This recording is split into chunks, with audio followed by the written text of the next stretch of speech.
Hey everyone, welcome back to our first ever reading wrap up on this channel. 2024 is going to be such a good reading year because I read 16 books in January. So grab a snack and make yourself comfy, open up your Goodreads because there are also some really good books this month. I did binge read 6 dark romances and 3 sports ones, but I also read 1 LGBTQ book, 1 fantasy, 2 really amazing nonfiction books, a novella, and we also had a DNF. So we have so much to dive into, but hands down, the best part of my month was reading my most anticipated release of the year, and that is none other than Bride by Ali Hazelwood. If you guys don't know what Bride is about, it's Ali Hazelwood's first ever paranormal romance, so color me intrigued right away, especially because it's a marriage of convenience between a vampire, Misery Lark, and a werewolf alpha, Lo Moreland. And when I say Ali Hazelwood did not come to play, she said challenge accepted. You guys don't think I could write anything other than STEM.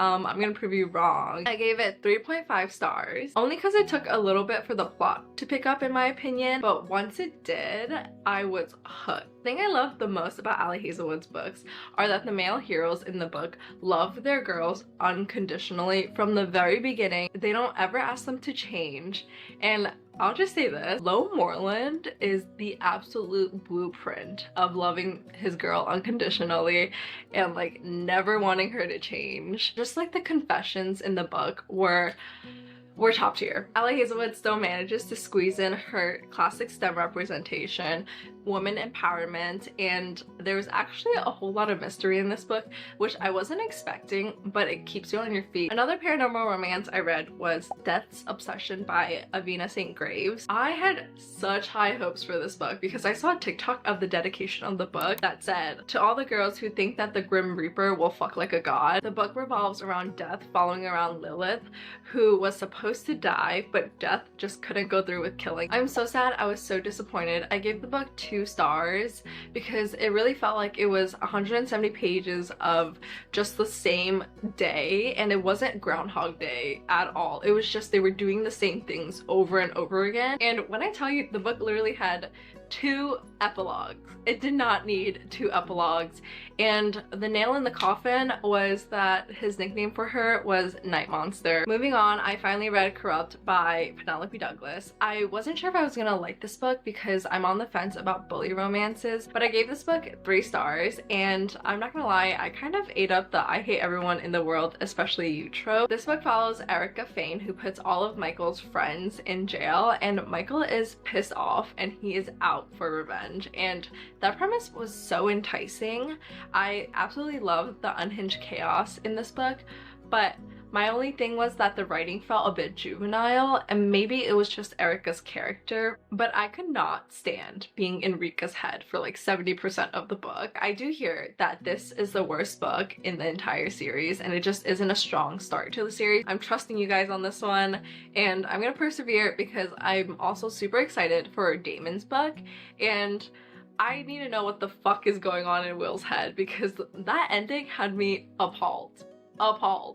So we're definitely going to continue the series. Next, I listened to The Darkest Temptation by Danielle Laurie, and this was easily 5 stars. And honestly, infinite stars because I could not stop thinking about Ronan and Mila ever since I put this book down. Okay, I get that Ronan is an absolute red flag in all the ways that you can be a red flag, but I am such a sucker for a man who has a soft spot only for you. I am aware that he did kidnap her, but when I say that this book gave Beauty and the Beast in all the best ways, like if Ronan did what he did for Mila for you, you would fold too, because I know I folded so easily. Just the actions and the words that this man says in this book. I highly recommend the audiobook because then you're gonna get Ronan's deep voice and Russian accent, and that just hits differently. Just trust me on this one. If you're gonna read this book, read it physically if you want, but also listen to the audiobook if you're doing a reread. After The Darkest Temptation, I was fiending for more Russian mafia, and I picked up the most binge-worthy series that you guys have to pick up ASAP.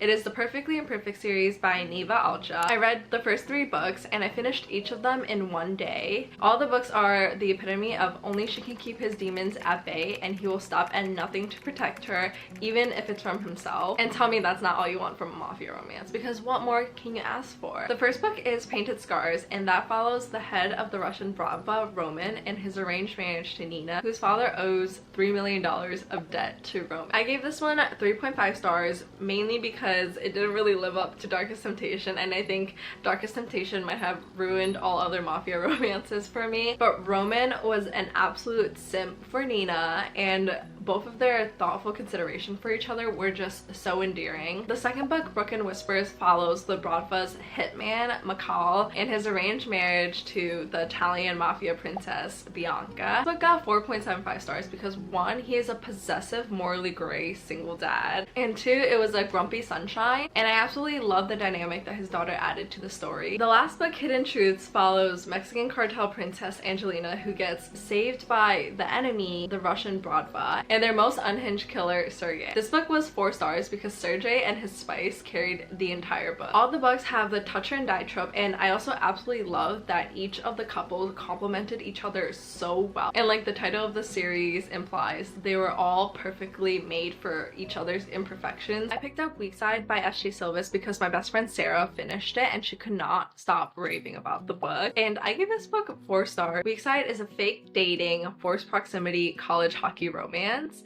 that follows Theo, who is the star hockey player, and his new roommate Claire, who just so happens to hate hockey players. This book felt like it was going for a slow burn romance, but that just made it really hard for me to get into the book in the beginning. But the later parts of the book made up and compensated for the start of the book tenfold. Theo was the biggest green flag ever because we love a man of actions and words, and he served up all that and more. Next, I picked up Famous Last Words by C.W. Farnsworth, and this was one of Sarah's also really hyped up hockey romances, and I gave this book 3 stars. It's Enemies with Benefits that follows Harlow and Connor Hart, who is the captain of the hockey team, and they kind of knew each other since they were kids, but they were never really on speaking terms. This book was so wholesome for an Enemies with Benefits book, but Harlow and Connor were so well matched for each other, and their romance was really believable. My only qualm with this book was that it was missing something. I don't know what it was, but it was missing that one thing to draw me into the story. But it was a really fun and quick read. It just doesn't feel super memorable to me. The last hockey romance I read this month was actually an MM romance. I picked up Gravity by Tal Bauer. I picked this book up because One Woman Book Club on TikTok, I absolutely love her account, really sold me on this book. Gravity is the book of my life, honestly. Nothing compares. It is my favorite book of all time. Me and Gravity in the cremator. I'm so serious. Basically, it follows Hunter, who is kind of a novice rising hockey player, and Bryce, who is the best hockey player in the entire world, might I add. The kicker of the book is that Bryce is Hunter's idol and the entire reason he's even playing hockey, and Hunter gets the once-in-a-lifetime opportunity to go play in an all-star game with Bryce, and he finds out that Bryce actually knows that he exists. Yeah, this book was romance in its purest form. If you're looking for no unnecessary drama, no third act breakup, just sugar and sweet romance, this is the book for you. I gave this book 3 stars.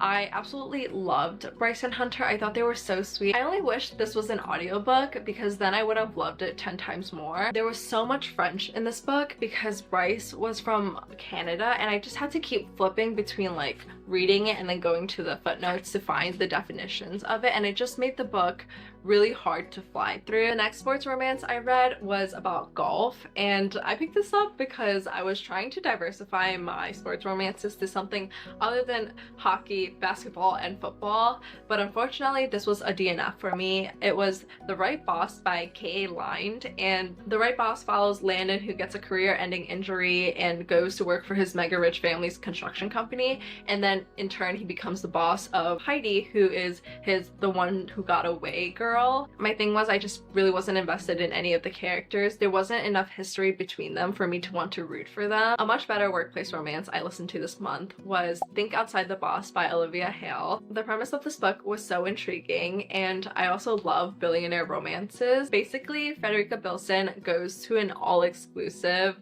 sex club for the mega rich, and she gets an invite on accident, and there she has a one-night stand with Tristan, who just so happens to be her new boss. This was a 3 stars for me. The book gave very Hallmark, fun in the moment but forgettable. Divine Rivals though was everything I expected it to be. Like, I knew it in my bones that I would love this book, hence the fact that I snagged this gorgeous edition of Divine Rivals, because I just knew that I would love it, and I'm so glad I do. The letters in this book were so exquisitely written. Roman Kit was genuinely pure perfection. I wish he was real.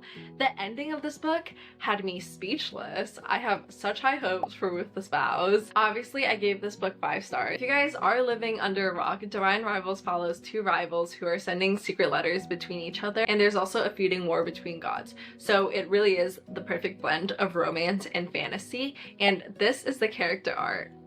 Really, what more needs to be said? Go pick this book up right now. I'm begging you. It will change your entire life. Next, Midnight Drop by Lee Jacoy was such a unique read about rivaling cosplayers who have to host a New Year's party together.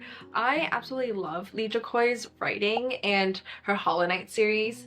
Each is a standalone novella that is under or around 100 pages, and it's inspired by a different holiday. Midnight Drop was 4 stars for me. It had me at the fact that for years he would cosplay the counterpart to all of her characters just for her attention. Like, if she was cosplaying as Daphne, he would be Fred, and if she was Pikachu, he was Ash. There was tension, there was alternating power play, there was that one really hot shot glass scene. If you guys are in the mood for short, sweet, spicy romances, then the Hollow Knight series is perfect. I don't usually rate my nonfictions because I can't really tell the difference between a 4 and a 5 stars. In Why Has Nobody Told Me This Before by Julie Smith, Julie Smith makes therapy accessible to those who don't have the financial means to do it.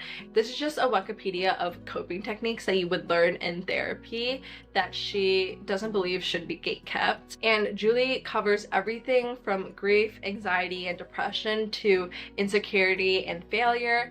And honestly, for me, regardless of if I heard anything in this book before or not, I feel like this book puts everything in one place, and the chapter summaries at the end of the book were just so helpful to reference. The very last book I read in January was The 12-Week Year by Brian Moran, and this book tackles the idea that instead of using a very annualized way of thinking, like thinking in New Year's resolutions, but instead it introduces the idea that we should think in terms of 12 weeks, basically quarterly, because everyone experiences that feeling in December where you suddenly have a spike in motivation and a spike in productivity because you're trying to catch up on all the things that you didn't do and didn't accomplish. But thinking quarterly instead, even if you aren't super consistent with your goals, the fact that you would experience 4 times more of the productivity and the spikes in motivation helps you to get more done in that year, as opposed to if you were only thinking annually and you only had 1 spike. I highly recommend you check out his website because he has worksheets to help with goal setting,